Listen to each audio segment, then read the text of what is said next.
Today we're going to run through 11 tips for tourists who plan on driving their way around Norway. It's a very modern country with excellent infrastructure, so it's remarkably easy to get around. But there are some nuances which are worth understanding before you get started.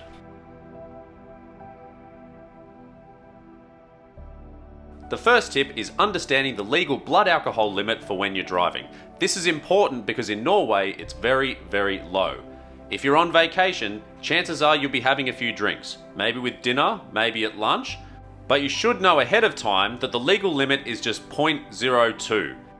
And you could be over that limit after a single drink. If you compare that to most states in the US, which is 0.08, and the UK also 0.08, you can see why this is a critical thing to be aware of. The penalties are very harsh, and if you get caught out, it could completely ruin your vacation. Tip number 2 is to be prepared to pay a lot of money in tolls. As you can see from this invoice that we received at the end of our trip, over 9 days we incurred 26 different toll charges. This worked out to be roughly $10 per day of driving. Not outrageously high, but it's an extra expense nonetheless. Number 3 is one of the more unexpected things I learned about Norway while driving around the country, and that is how interesting the tunnels can be. Now I know what you're thinking, this is normally incredibly mundane and boring, but by the 3rd or 4th day I started to notice that no two tunnels seem to be alike. It was almost like a network of fingerprints all around Norway where no two were alike, and strangely I started to look forward to going into tunnels, but I'm very aware how strange it is to say that out loud. We have 8 more tips still to go, but if you're enjoying the video so far, take a moment to hit that like button and subscribe to the channel. We release a new video every week which will hopefully inspire your next road trip or travel destination. Number 4 will come as no surprise that in an expensive country like Norway, renting a car will be a huge part of your vacation costs. To make sure you get the best deal, we recommend 2 things. First, make sure any rental you get comes with unlimited kilometers or miles. This can really amp up the cost of your rental if you drive long distances. The second is to use a comparison website like rentalcars.com. This will scan a number of different rental providers and give you a lot of choice so you can select the best value deal for you. We've included a link in the description. Number 5 will give you a window into what kind of wildlife you'll expect driving around Norway. Sheep. Expect at some point you're going to come across sheep just standing on the road, very near the road, or perhaps just hanging out in a car park. Either way, they can be a bit of a hazard if you're not careful. So be patient with the sheep, they're adorable, let them go on their way and they won't bother you.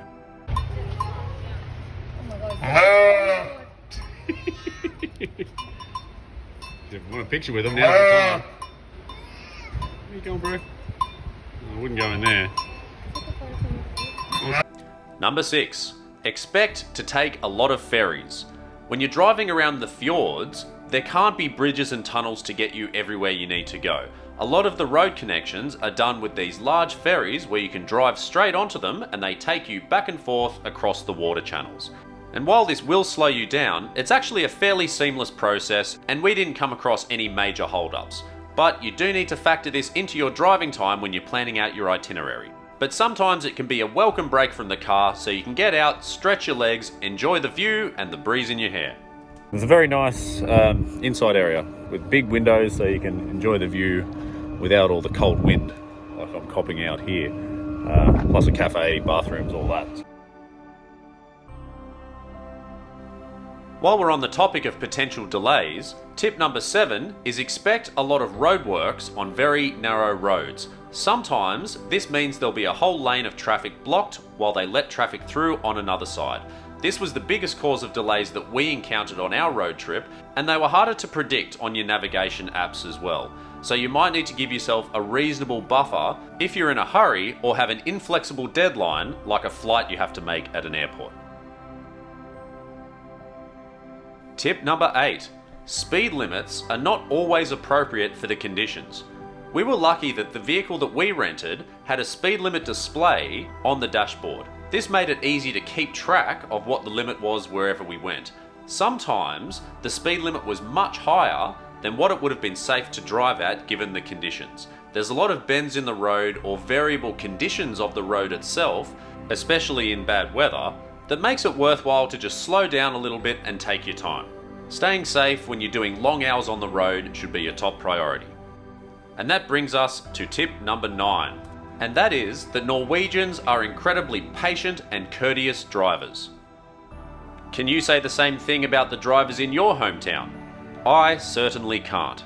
Road rage, beeping your horn, all of those things are just not cool. To give one example, I was driving down what I thought was a deserted road, and just before one of the famous Norwegian tunnels, there was a small turn-off for something that we thought we wanted to stop and take a look at. This was a last-minute snap decision, and I slowed right down to see whether there was room for me to pull the car off the road. What I didn't realise is that there was a car right behind me. He sat there patiently and didn't make a sound, and I felt quite bad when I realised that he'd been sitting there for at least 10 seconds waiting for me to move. I waved at him to offer some form of apology, and once I moved out of the way, he just drove past without ever making a sound. For tip number 10, we're going to move on to something a bit more practical, and that is paid parking. When inside the major cities and towns, there will be a lot of paid parking. A lot of it is very obvious inside major parking stations, but on the street it can be more difficult to spot whether you have to pay for a parking spot or not. So memorize these 2 words, motoravgift. Forgive my Norwegian pronunciation there, but it essentially means you can park there for a fee. Tip number 11 is that some streets will barely even be streets. You're at the mercy of Google Maps or whatever navigation app that you use, and will be especially prone to very narrow streets or potentially ending up in someone's front yard in the narrow streets of the cities and towns. This particular overgrown back alley just looked like a normal street on the navigation app, and I remain grateful we were able to get out of there without hitting anything, anyone, or scratching the rental car. Now I wanted to give you one final bonus tip to prepare you for driving around Norway. And that is to keep as much flexibility in the timing of your itinerary as possible.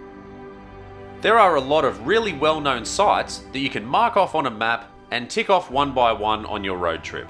But some of the best stuff you'll just find on the side of the road unexpectedly, or from driving down a street you just like the look of. You will get the best out of your Norway experience by being open-minded to what you're going to discover and having the flexibility of time to be able to follow wherever your nose takes you. Because not everything is in a guidebook or a YouTube video. And nothing beats discovering a hidden gem that was unexpected that ends up becoming your favourite part of the trip.